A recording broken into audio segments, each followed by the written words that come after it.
A ver, señores, banqueros, Lazo, Isaías, bajen de 5% hacia abajo a todas las actividades productivas. Ayudemos a sostener la economía en este país y no hagamos negocio de esta crisis. Ahí les queremos ver realmente si tienen un espíritu no solidario, porque la solidaridad aquí está confundida con una cuestión de miseria, está confundida con una cuestión de mendicidad. Si nos salen a decir hemos apostado 9 millones de dólares, pero frente a lo que ganaron realmente es una miseria. En este momento lo que ganaron gracias al esfuerzo, al trabajo de los ecuatorianos, pongan a disposición, no ganen en este momento, pongan a trabajar ese capital y contengamos las actividades económicas de todos los ecuatorianos y sostengamos el empleo donde va a permitir dinamizar la economía en esta crisis que enfrentamos. Yo sigo pensando y sigo sosteniendo la tesis de que esto va a un estallido social. ¿Por qué? Porque en este momento está aprobado la ley por la Asamblea, pero aún falta, en este caso, el registro oficial vetado ya por el presidente. Si antes de tener la ley de apoyo humanitario, por ejemplo, ya tenemos despidos de miles y miles de compañeros trabajadores, en el momento que ya entre en vigencia la ley, lo único que van a hacer es legalizar este semejante atraco. Hay 4 elementos que hay que analizar dentro de la ley. Por ahora, en resumen, digamos, ¿no es cierto? 1, el papel fundamental como ente regulador y controlador, que es el Estado frente a los derechos de todos los ciudadanos ecuatorianos. En este sentido, en la Constitución de la República, el Estado lo que tiene que hacer es hacer cumplir con los derechos de los trabajadores. Con esta ley, lo que deja es, sale el Estado central como actor fundamental de controlar, vigilar y hacer aplicar los derechos de los trabajadores, sale a un lado y deja en la posibilidad de la negociación de los acuerdos entre el empleador y el trabajador. En eso que estamos viendo, ¿quién va a ganar? En ese escenario, señores, va a ganar las grandes empresas, los que han tenido controlados en muchas veces a los estados. Peor en este momento que dejen en esa posibilidad, no van a poder contener una lucha nuestros hermanos trabajadores. Segundo tema, lo que no se ha permitido en los 30 años, por más agendas del Fondo Monetario Internacional que se ha tenido en el Ecuador, la lucha social no se ha permitido lo que en este momento con la ley se está permitiendo. ¿Cuál es? La flexibilización laboral.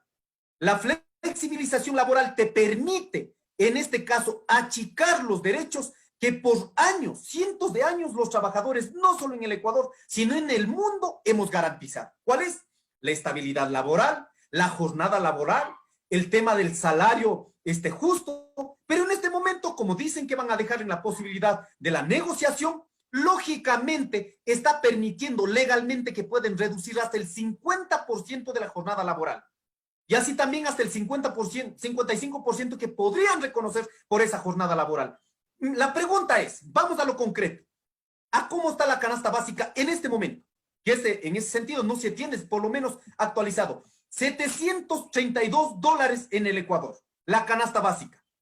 En muchas veces, las cabezas de familia, trabajando papá y mamá, han tenido que cubrir con 2 sueldos la canasta básica. Si en este momento un trabajador va a ganar $220 al mes, ni trabajando los dos va a cubrir ni siquiera el 50% de la canasta básica. Tenemos que ser absolutamente concretos en lo que significa esta ley perversa que pasó el gobierno nacional. En muchas veces dicen, oiga, pero la afectación va a ser únicamente a los trabajadores. No, señores.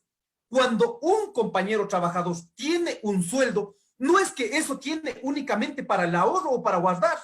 Con eso lo que tiene al final del mes garantiza lógicamente comprar todos los requerimientos para garantizar la diaria de su familia. En consecuencia, si reducen este sueldo, ¿qué va a pasar con las diferentes actividades que tenía que hacerlo? Compra de alimentos, compra de insumos, lo que fuere. Eso significa que también afectamos de manera directa o indirecta, afectamos a actividades económicas. Entonces, en consecuencia, no es, por ello hemos dicho, no es una lucha únicamente de los trabajadores, por ello es una lucha de todos los ecuatorianos porque están golpeando, en este caso, en el tema más delicado que es el trabajo. Tercera cuestión. Antes de todo esto, se sabía con exactitud que más de más de 500 empresas debían al Estado ecuatoriano más de 1.449 millones de dólares. Pero el gobierno nacional debe decir, en este momento no es posible que se tengan utilidades. Vamos a sostener las actividades productivas de cada empresa, pero por favor, pues paguen lo que deben. Eso no estamos hablando en este momento de la cuarentena. Estamos hablando antes de esto. No es posible que se haya flexibilizado para ellos, pero esa carga quieran pasar a nosotros. Y otra de las propuestas, repatrien los capitales que están afuera. De acuerdo al reporte del mismo Banco Central, más de 36.000 millones de dólares estarían afuera en paraísos fiscales. En este momento que estamos en crisis, esos capitales deben repatriar para sostener las actividades económicas de los ecuatorianos. Y finalmente, 12.500 millones de dólares, de acuerdo a la vocería de la Asociación de Bancos Privados en este país, tendrían entre patrimonio y utilidades. El sistema financiero en este país ha ganado tanto. Lo que decimos es pongan a trabajar. A ver, señores, banqueros, Lazo, Isaías, bajen de 5% hacia abajo a todas las actividades productivas. Ayudemos a sostener la economía en este país y no hagamos negocio de esta crisis. Ahí les queremos ver realmente si tienen un espíritu no solidario, porque la solidaridad aquí está confundida con una cuestión de miseria, está confundida con una cuestión de mendicidad. Si nos salen a decir hemos aportado 9 millones de dólares, pero frente a lo que ganaron realmente es una miseria. En este momento lo que ganaron gracias al esfuerzo, al trabajo de los ecuatorianos, pongan a disposición, no ganen en este momento, pongan a trabajar ese capital y contengamos las actividades económicas de todos los ecuatorianos y sostengamos el empleo donde va a permitir dinamizar la economía en esta crisis que enfrentamos. Y cuarta cuestión, ya en términos del manejo general como está en este momento, el gobierno nacional está allanado a los grandes grupos económicos y está concretando los acuerdos con el Fondo Monetario Internacional que fue determinado en el mes de marzo del año 2019. Flexibilización laboral, reducción de las horas de jornada laboral. Eso no hay que perder de vista. Este es el segundo punto que hay que analizar sobre las medidas económicas adoptadas por el gobierno nacional. Si esta ley topa a los trabajadores del sector privado, pero con las decisiones del gobierno nacional topan al sector de los trabajadores del sector público.